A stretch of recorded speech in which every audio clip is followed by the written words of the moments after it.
Good morning. I think we zoomed in. Yeah, that's funny, right? Okay, so this is a glitch in the matrix, and today I want to speak with you about the splitting mechanism of the narcissist. So, splitting basically means seeing everything in black and white, good or bad, all good or all bad, and to understand it, we need to understand the narcissist is split in himself. The psyche is split. So the true self is dead. It's infested with bad introjects, keeping it dead, telling it how unlovable,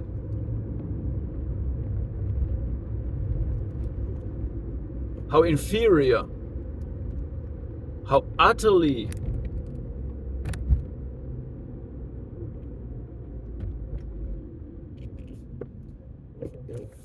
unacceptable the true self is. So the true self died in early childhood. And to compensate for this complete rejection by mother, by the world, the narcissist created a grandiose self, which is a compensation. So it's a compensation, which means it's an absence. It's not, there is an absence in the narcissist of everything. Therefore, he constantly has to fantasize this grandiose false self. It's a delusion.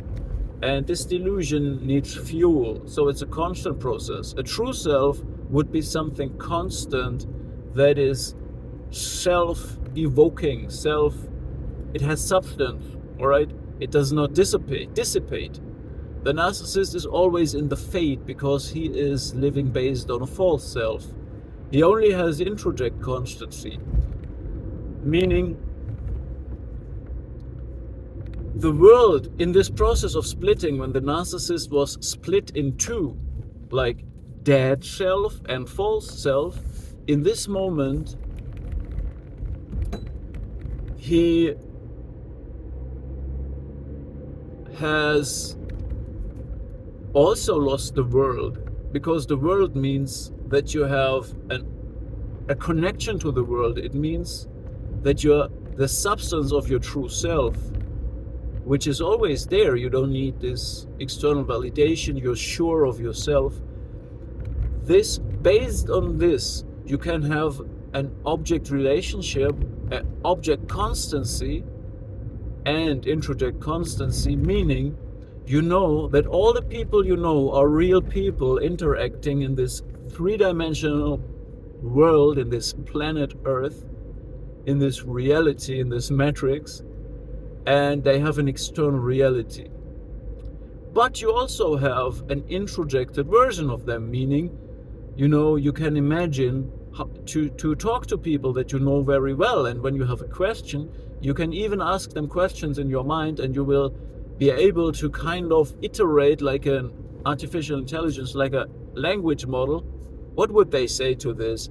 And you can even get clues from that. You say, all right, in this question, I would trust this person, but unfortunately, I can't talk to them at the moment. What would they say? And then you listen to what they would say based on your introject, emulating them, and then you have a clue what would be a good idea to do in this situation, probably. So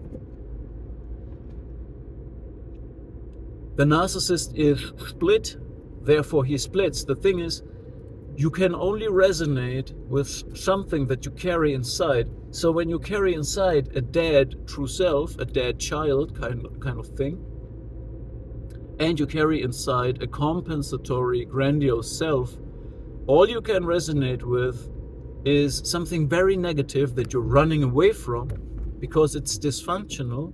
It has been killed before it could evolve, the false self. And you carry inside yourself a compensation for this vacuum. You carry inside a fantasy of being grandiose, superior to everybody. Then you can only resonate and connect in other people that you don't even you need to understand, they don't connect to you as a person. They connect to you as a reflection, meaning they connect either their grandiose self or their true self to you, seeing everything in you that comes from them, that they are. So first, they might idealize you, admire you, but this will quickly turn to hostility. When they first admire you and idealize you, this it's an inspiration for them. But what they do is they don't interact with you. They see a part of their fantasy. The world is lost. The world has been lost in the splitting process. Remember? Therefore, it's all an internal process. You cannot connect to the narcissist. It's not possible. So the narcissist keeps playing in his own playbook. In the beginning, they idealize you, but then this conflicts with them, because they see that you have this substance, you have something they can't mimic, especially not when you're around, because the fake version is always lacking in so many ways compared to the original version that has substance, that has a constant self, that has the world, object constancy, and introject constancy. So a fully functional human being with all brain functions. It's rather like a circle or a sphere filled with many layers and many colors, like a mandala, or think of the Mandelbrot set. So an individual is infinity within a limited frame, like the Mandelbrot set. But the narcissist is split. It's not. It's like the operational system has not been booted up. Individuation separation has been, which is the boot process, early childhood, has been disturbed, and therefore it's running in safe settings, okay, in defense mechanics, in primitive defense mechanics rooted in early childhood. So first they see in you that what they idealize, and then they want to be that because it's an imagination of them, it's not you. So they then want to own this new grandiose inspired fantasy that they got from seeing you. Therefore they must remove you. How they do this? They change the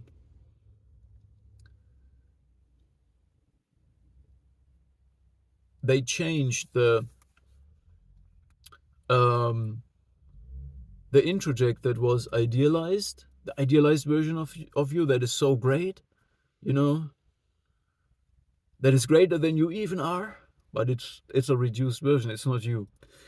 They change it to the unlovable, toxic self-hate, toxic shame, dead true self introject. So, in other words, they first projected their grandiose fantasy on you, wanted to see you through that lens, because that's all they carry inside, so that's all they can see in you. But then they see in you the unlovable child that they now have to get rid of. They have to get rid of this, what the narcissist always flees from, their true self, because it's dead and dysfunctional. So to subsume the grandiose fantasy of what they saw in you, and now they want to be that, to subsume this, they need to project and get rid of their dead inner child, their childhood trauma, and they project it on you by externalizing all this negativity on you and act out based on this shared fantasy, on this introject. The introject is now all bad, and this all bad is what a narcissist is. is externalizing it. This is why we say that narcissists, borderliner, psychopath are externally regulating. They need others to regulate their inner chaos and appear to be stable and regulated. They do this by seeing everything bad in another person and acting out based on that. And you can't interfere with this. The shared fantasy space around a narcissist is contagious and is like a hazardous radiation. It does not go two ways like normal interactions and communication goes. Remember, introject constancy, object constancy. There is no flow, no update, no real interacting with a human being. It's interacting with a delusional fantasy, a false perception of reality. Narcissists fail reality testing. So I just wanted to share this concept with you. Please check out the description always in my videos. There's most of the times an elaborate description of what I'm talking about in the video. So that being said, now you know why the narcissist first idealizes and then has to devalue. It's kind of an internal process of the narcissist. They, as I described, and yeah, it's happening within the shared fantasy space, and it's called projective identification. So the narcissist basically wants to get rid of all the shit and shame that he carries inside, or she carries inside. And again, you can't interact or change or convince this person. It's a one-sided radiation of a contagious, malignant a fantasy. There's nothing you can do. It's a script running, all right? It's a bot. It's an NPC. So the narcissist sees everybody as an NPC because, again, they don't live in the world. They live only in their fantasy. And this is the reason why you have to see the narcissist as an NPC, because he's not there. He's not sharing reality with us. He's isolated. No matter how many people are around this person, he's isolated in introjected dead objects. That's how they perceive the world. All self-absorbed, internalized objects. There is no reality around them. But a shared protected fantasy. That's why they are so territorial. They need a shared fantasy space where they can act out and nobody realizes or speaks about the clownish, dysfunctional, childish, absurd, filthy behavior of it. So they need vulnerable targets like children or other coerced cult members who praise them for dysfunction. That being said, stay safe out there. See you in the next video.